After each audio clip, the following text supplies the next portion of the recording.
एकला चलो तो मंजिल मिल जाएगी और सबके साथ हिल-मिल के चलोगे तो चाल में जान आ जाएगी। नमस्कार बच्चों, आज के इस वीडियो में मैं आपको उस प्रश्न का उत्तर देने जा रही हूँ जो प्रश्न आपके प्रश्न पत्र में आएगा ही आएगा। बस अंतर इतना होगा कि यदि वो कॉलेज स्तर का आपकी परीक्षा है तो वहाँ 15 या 20 नंबर का आ जाएगा, और यदि माध्यमिक शिक्षा बोर्ड स्तर का है तो वहाँ 4 या 5 नंबर का आएगा, पर निबंधात्मक प्रश्न आएगा ही आएगा। जी हाँ, मैं बात कर रही हूँ आपके पाठ्यक्रम में संकलित किसी न किसी कहानी की तात्विक समीक्षा का। हिंदी साहित्य का प्रश्न पत्र हो और किसी कहानी की तात्विक समीक्षा ना आए, असंभव। तो आज इस वीडियो में मैं आपको हिंदी की किसी भी कहानी की तात्विक समीक्षा करने का फॉर्मूला देने जा रही हूँ। आप उस फॉर्मूले के आधार पर किसी भी कहानी की थोड़ी सूझबूझ के साथ और थोड़े से हेरबदल के साथ किसी भी कहानी की उत्कृष्ट, सामान्य नहीं उत्कृष्ट तात्विक विवेचना कर सकते हैं और कम से कम 90% और उससे भी अधिक अंक प्राप्त कर सकते हैं। आपको करना बस इतना है कि यदि ये प्रश्न आ जाता है तो आपको कैसे ये प्रश्न करना है इस बात पर विशेष ध्यान देना है। मैं इस प्रश्न को कैसे करूंगी कि सबसे पहले तो जो कहानी मेरी तात्विक समीक्षा में आई है उस कहानी का संक्षिप्त परिचय लिखूंगी। उसके बाद मैं कहानी किसे कहते हैं और कहानी के तत्वों के बारे में तो एक पैराग्राफ लिख दूंगी, और देन मैं हेडिंग डालूंगी उस कहानी की तात्विक समीक्षा। कहानी का नाम लिख के तात्विक समीक्षा हेडिंग डालूंगी और फिर उसकी तात्विक समीक्षा करना प्रारंभ कर दूंगी। वीडियो को एंड तक देखिए। मैं इस वीडियो में आपको पंडित चंद्रधर शर्मा द्वारा लिखित उसने कहा था कहानी की तात्विक समीक्षा का उदाहरण देने जा रही हूँ। बहुत ध्यान से इस वीडियो को देखें, समझें कि तात्विक समीक्षा में हमको किस तरीके से प्रश्न शुरुआत करना है और किस तरीके से हमको पॉइंट्स बनाते हुए और इस प्रश्न के उत्तर का अंत करना है।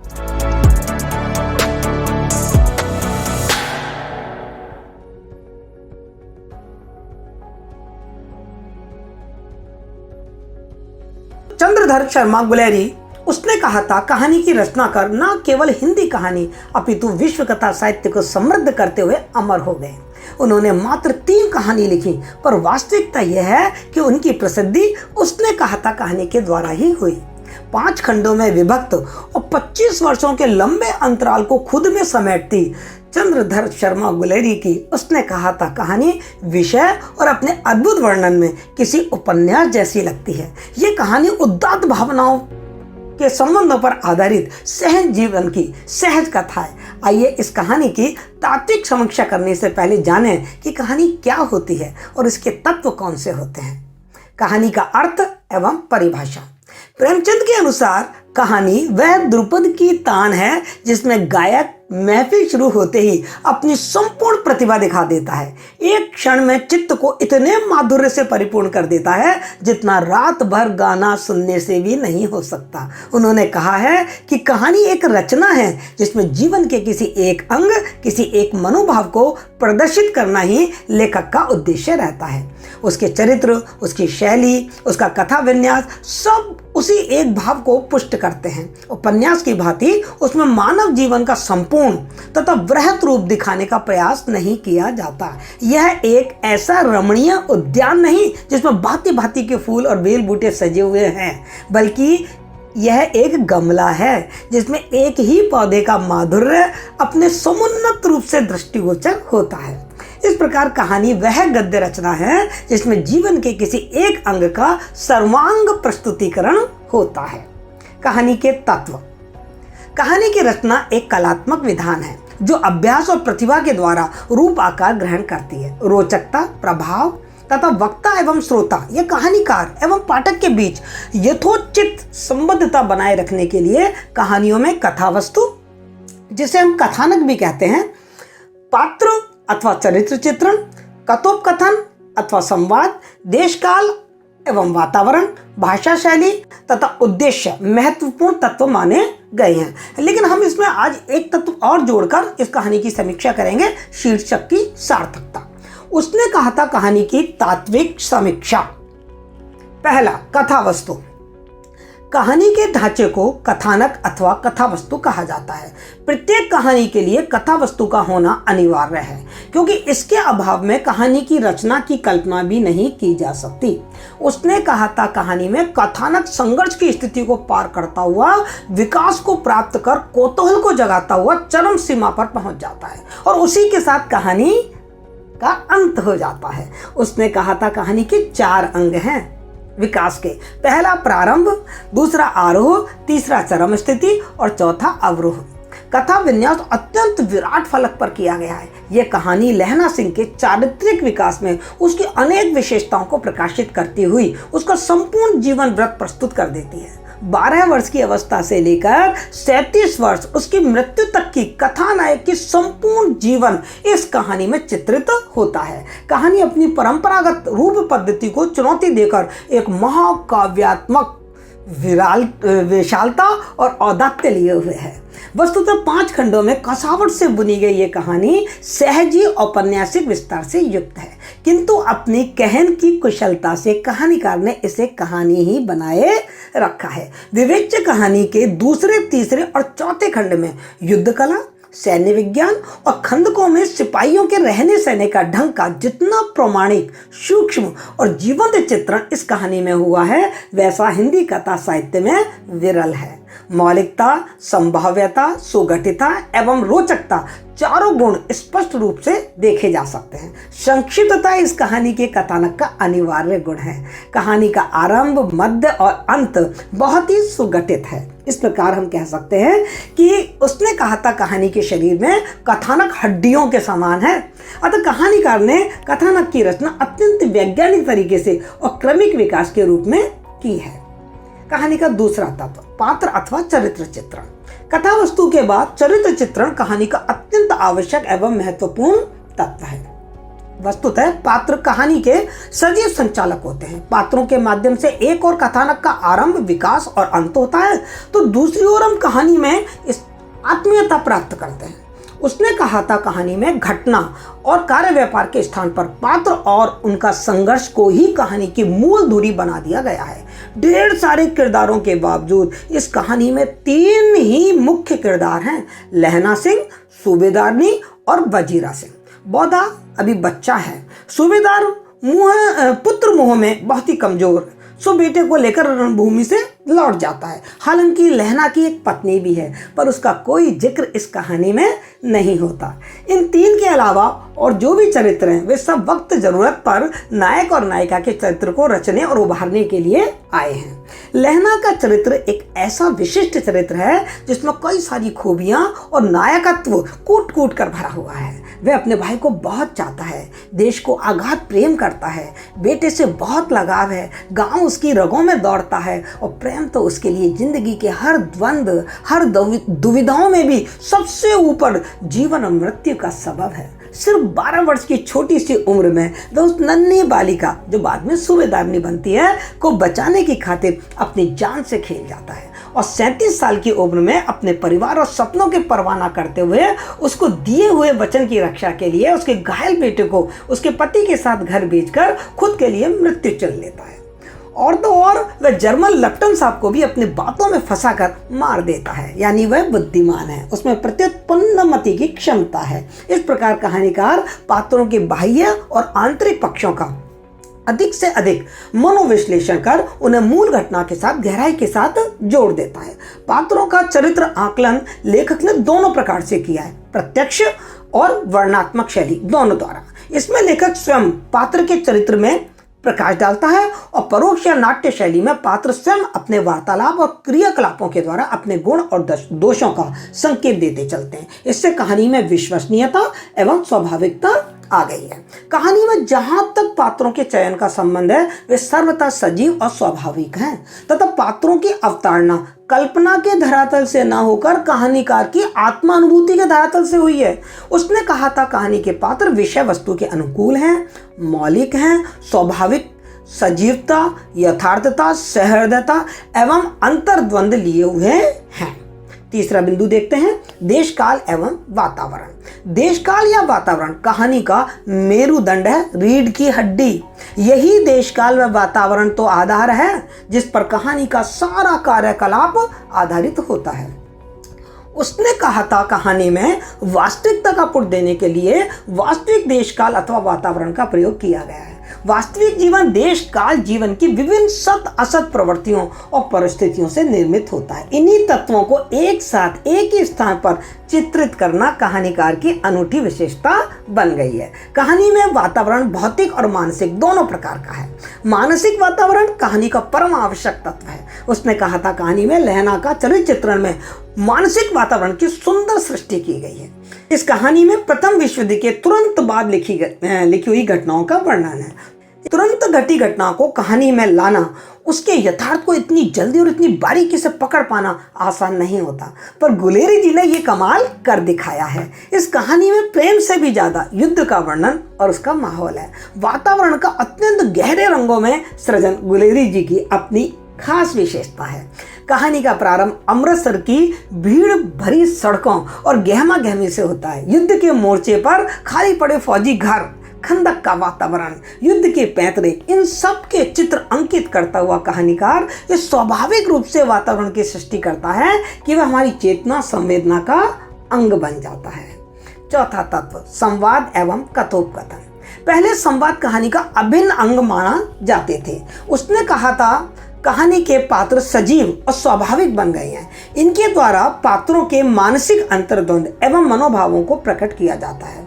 उसने कहा था कहानी में लंबे चौड़े भाषण या तर्क वितर्कपूर्ण संवादों के लिए कोई स्थान नहीं है। नाटकीयता लाने के लिए छोटे छोटे संवादों का प्रयोग किया गया है। संवाद देशकाल, पात्र और परिस्थिति के अनुरूप हैं। गुलेरी जी संवादों का प्रयोग करते हुए स्थिति के प्राय सभी पहलुओं का ध्यान रखते हैं।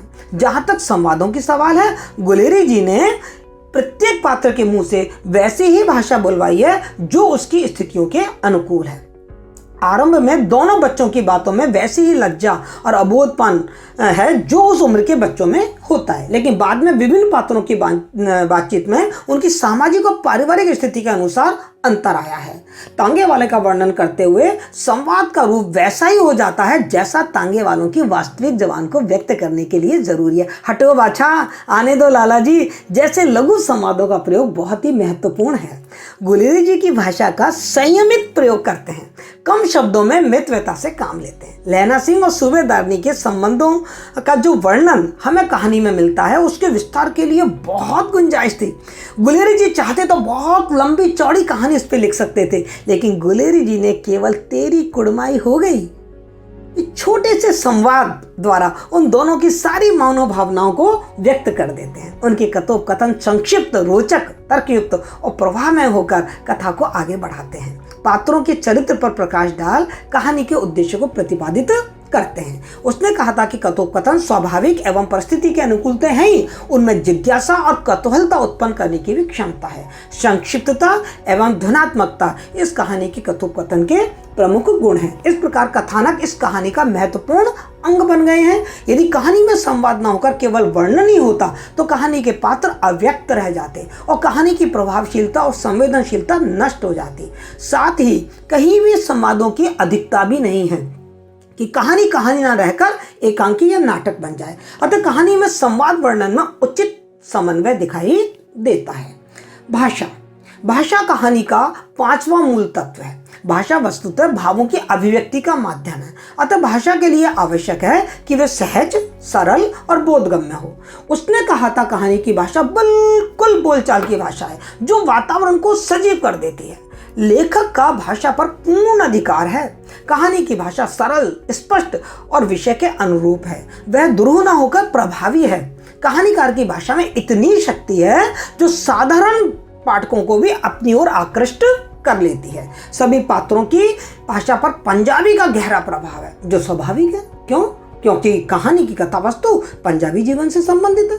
पंजाबी के न जाने कितने शब्दों का प्रयोग इस कहानी को अलग बनाता है। भाषा में मूल संवेदना को व्यक्त करने की पूरी क्षमता है।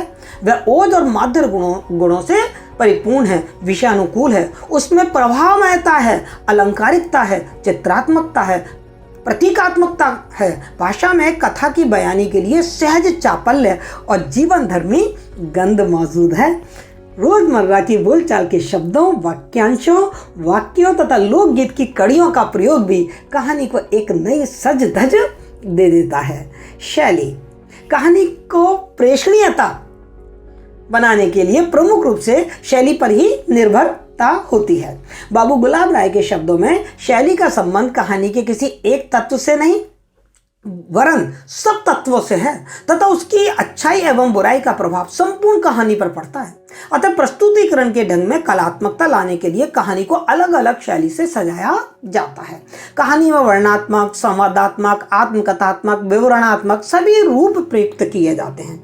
उसने कहा था कहानी को प्रभावशाली बनाने के लिए लेखक थोड़े में बहुत कुछ कहने की कला में निपुण दिखाई देता है। कहानीकार ने अपने विषय के अनुरूपी शैली का चयन किया है। उसने कहा था कहानी की शैली वैसे तो वर्णनात्मक कही जा सकती है, लेकिन इसमें नाटकीयता के तत्व भी पर्याप्त मात्रा में मौजूद है।